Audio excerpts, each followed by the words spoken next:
Yeah ఎల్ఆర్ఎస్తో 10,000 కోట్లు ఆదాయంపై ప్రభుత్వం అంచనా 2020లోనే క్రమబద్ధీకరణకు 131 జీవో విడుదల చేసిన అప్పటి ప్రభుత్వం 25.44 లక్షల అప్లికేషన్ల స్వీకరణ నేటికి పెండింగ్లోనే దరఖాస్తుదారుల ఎదురుచూపులు జిహెచ్ఎంసీలోనే 1,00,000కు పైగా అప్లికేషన్లు మార్చి నాటికి క్లియరెన్స్ ఇచ్చేలా ప్లాన్ పాత నిబంధనల ప్రకారమే ప్రాసెస్ అంటూ ఒకరిని చూస్తారు. రాష్ట్ర వ్యాప్తంగా అన్ని స్థానిక సంస్థల్లో పెండింగ్లో ఉన్న LRS layout regulation స్కీమ్కు line clear అయింది. 2020 ఆగస్టులో లేఅవుట్ల క్రమబద్ధీకరణకు అప్పటి సర్కార్ జీవో 131 జారీ చేసింది. దాని ప్రకారం రాష్ట్ర వ్యాప్తంగా దాదాపు 25.44 దరఖాస్తులు 4 లక్షల దరఖాస్తులు వచ్చాయి.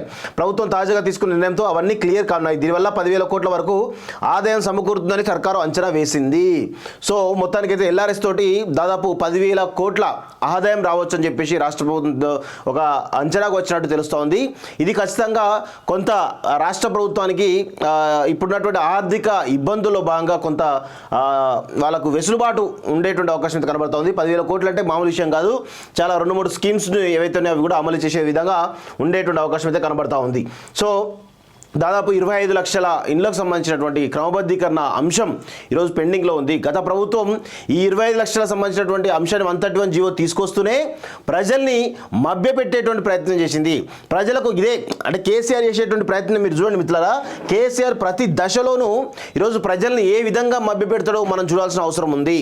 అందుకే కేసీఆర్ని ప్రతిసారి కూడా కేసీఆర్ని ఎందుకు ఆయన పాలకుడిగా ఈరోజు పనికిరాడు, ఆయన దేనికి కూడా పనికిరాడు అనేటువంటి విషయాన్ని ఈరోజు మేము ఎందుకు చెప్తున్నామంటే అనేక అంశాలు ఉన్నాయి.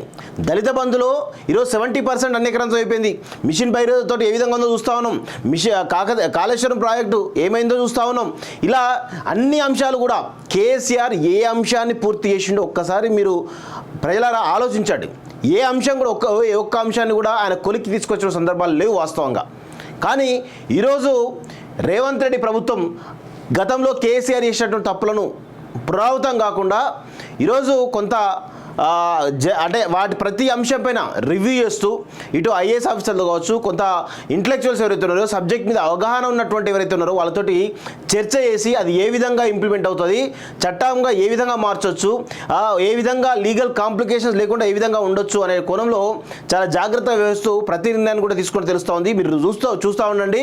గతంలో కేసీఆర్ నెలకొకసారో 2 నెలలకొకసారో అట్లా వచ్చి ప్రజలకు కనబడి ప్రెస్ మీట్ పెట్టేది పోయేది. కానీ రేవంత్ రెడ్డి ప్రభుత్వం డిసెంబర్ 6-7 తారీఖున ఆయన ప్రమాణ స్వీకారం చేస్తే అప్పటి నుంచి ఇప్పటి వరకు కూడా మీరు చూడండి, ఏ ఒక్కరోజు కూడా ఖాళీగా లేడు ఆయన, ఏ ఒక్కరోజు కూడా రెస్ట్ తీసుకోలే ఆయన. అంటే ఎంత కష్టపడుతున్నాడో మనం అర్థం చేసుకోవాలి.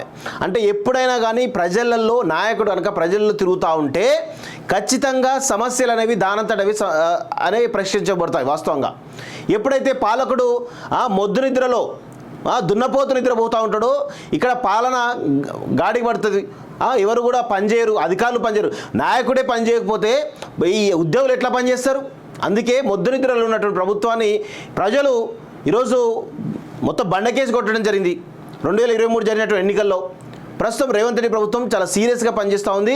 ఖచ్చితంగా అలా నో డౌట్ వాళ్ళు పనిచేస్తున్నారు, నో డౌట్. కానీ పాలసీల విషయంలో ఏమైనా వాళ్ళు ఇచ్చినటువంటి హామీల విషయంలో ఖచ్చితంగా మాలాంటి గొంతుకలు ఈ అధికార పార్టీని ఖచ్చితంగా ప్రశ్నిస్తాయి. పార్లమెంట్ ఎన్నికలు త్వరలోనే రాబోతున్నాయి కాబట్టి పార్లమెంట్ ఎన్నికల్లో ఎట్లాగూ హడావుడి ఉంటుంది. ఖచ్చితంగా ఈ గత 2-3 నెలలుగా జరుగుతున్నటువంటి విషయాలపైన కూడా చర్చ జరుగుతుంది.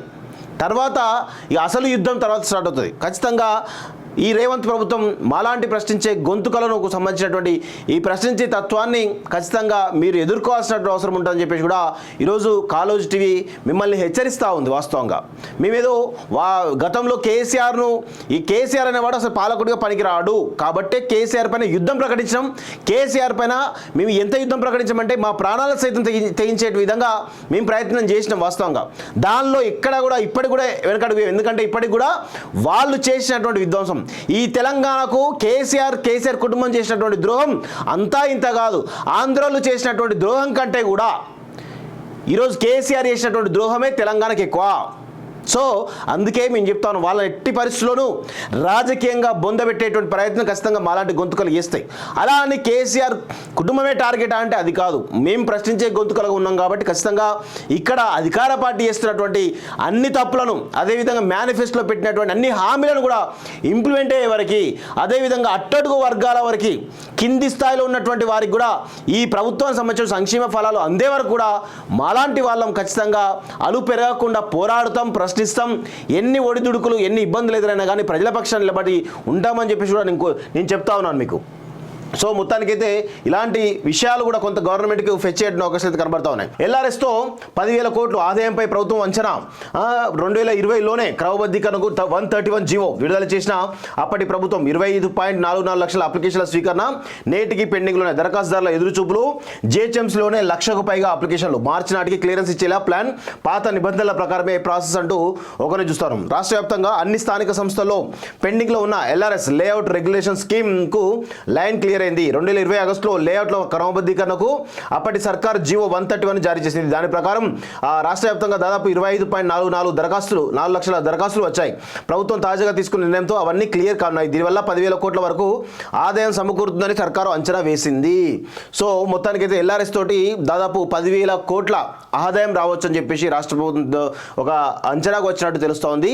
ఇది ఖచ్చితంగా కొంత రాష్ట్ర ప్రభుత్వానికి ఇప్పుడున్నటువంటి ఆర్థిక ఇబ్బందుల్లో భాగంగా కొంత వాళ్ళకు వెసులుబాటు ఉండేటువంటి అవకాశం అయితే కనబడుతుంది. 10,000 కోట్లు అంటే మామూలు విషయం కాదు.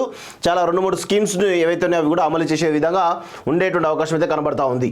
సో దాదాపు 25 లక్షల ఇండ్లకు సంబంధించినటువంటి క్రమబద్ధీకరణ అంశం ఈరోజు పెండింగ్లో ఉంది. గత ప్రభుత్వం ఈ 25 లక్షలకు సంబంధించినటువంటి అంశాన్ని 131 జీవో తీసుకొస్తూనే ప్రజల్ని మభ్యపెట్టేటువంటి ప్రయత్నం చేసింది. ప్రజలకు ఇదే అంటే కేసీఆర్ చేసేటువంటి ప్రయత్నం మీరు చూడండి మిత్రులారా. కేసీఆర్ ప్రతి దశలోనూ ఈరోజు ప్రజల్ని ఏ విధంగా మభ్యపెడతాడో మనం చూడాల్సిన అవసరం ఉంది. అందుకే కేసీఆర్ మీ ప్రతిసారి కూడా కేసీఆర్ని ఎందుకు ఆయన పాలకుడిగా ఈరోజు పనికిరాడు, ఆయన దేనికి కూడా పనికిరాడు అనేటువంటి విషయాన్ని ఈరోజు మేము ఎందుకు చెప్తున్నామంటే అనేక అంశాలు ఉన్నాయి. దళిత బంధులో ఈరోజు 70% అన్యక్రాంతం అయిపోయింది. మిషన్ భగీరథతో ఏ విధంగా ఉందో చూస్తూ ఉన్నాం. కాళేశ్వరం ప్రాజెక్టు ఏమైందో చూస్తూ ఉన్నాం. ఇలా అన్ని అంశాలు కూడా కేసీఆర్ ఏ అంశాన్ని పూర్తి చేసిండో ఒక్కసారి మీరు ప్రజలారా ఆలోచించండి. ఏ అంశం కూడా ఒక్క అంశాన్ని కూడా ఆయన కొలిక్కి తీసుకొచ్చిన సందర్భాలు లేవు వాస్తవంగా. కానీ ఈరోజు రేవంత్ రెడ్డి ప్రభుత్వం గతంలో కేసీఆర్ చేసినటువంటి తప్పులను పునరావృతం కాకుండా ఈరోజు కొంత అంటే వాటి ప్రతి అంశం పైన రివ్యూ చేస్తూ ఇటు ఐఏఎస్ ఆఫీసర్లు కావచ్చు, కొంత ఇంటలెక్చువల్స్ ఎవరైతే ఉన్నారో, సబ్జెక్ట్ మీద అవగాహన ఉన్నటువంటి ఎవరైతే ఉన్నారో వాళ్ళతోటి చర్చ చేసి అది ఏ విధంగా ఇంప్లిమెంట్ అవుతుంది, చట్టంగా ఏ విధంగా మార్చవచ్చు, ఏ విధంగా లీగల్ కాంప్లికేషన్స్ లేకుండా ఏ విధంగా ఉండొచ్చు అనే కోణంలో చాలా జాగ్రత్త వహిస్తూ ప్రతి నిర్ణయాన్ని కూడా తీసుకొని తెలుస్తూ ఉంది. మీరు చూస్తూ ఉండండి.